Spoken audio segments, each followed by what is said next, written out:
দেড় যুগ পর মাতৃভূমি বাংলাদেশে ফিরছেন বিএনপির ভারপ্রাপ্ত চেয়ারম্যান তারেক রহমান। যুক্তরাজ্য সময়ে বুধবার ২৪ ডিসেম্বর সন্ধ্যায় লন্ডন ছাড়বেন তিনি। হিথ্রো বিমানবন্দর থেকে বাংলাদেশের উদ্দেশ্যে যাত্রা করবেন তারেক রহমান। তিনি বিমান বাংলাদেশ এয়ারলাইন্সের BG202 ফ্লাইটে ঢাকার উদ্দেশ্যে রওনা দেবেন। সব ঠিক থাকলে বৃহস্পতিবার ২৫ ডিসেম্বর দুপুর ১২টা নাগাদ তিনি পা রাখবেন দেশের মাটিতে। সঙ্গে থাকবেন স্ত্রী জোবাইদা রহমান ও কন্যা জাইমা রহমান। তারেক রহমানের প্রত্যাবর্তন উপলক্ষে নিরাপত্তায় নেওয়া হয়েছে বিশেষ ব্যবস্থা। পূর্বাচল এলাকায় বিপুল সংখ্যক আইনশৃঙ্খলা বাহিনী মোতায়েন করা হয়েছে। এদিকে বিএনপির ভারপ্রাপ্ত চেয়ারম্যানকে স্মরণকালের সবচেয়ে বড় সংবর্ধনা দিতে প্রস্তুত বিএনপি।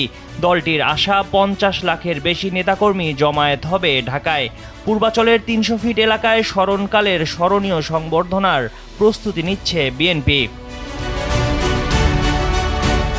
তারেক রহমানের স্বদেশ প্রত্যাবর্তনকে সফল করতে স্থায়ী কমিটির সদস্য সালাহউদ্দিন আহমেদের নেতৃত্বে একটি অভ্যর্থনা কমিটি করা হয়েছে। কমিটির সদস্য সচিব বিএনপির সিনিয়র যুগ্ম মহাসচিব রুহুল কবির রিজভী জানান, দীর্ঘ ১৭ বছর পর নির্বাসিত জীবন শেষে নিজ জন্মভূমিতে ফিরছেন তারেক রহমান। তার এই ফেরাকে স্মরণীয় করে রাখতে সব প্রস্তুতি নিচ্ছে বিএনপি। ২৫ ডিসেম্বর একটি ঐতিহাসিক দিন হিসেবে পরিগণিত হবে বলেও আশা প্রকাশ করেন তিনি।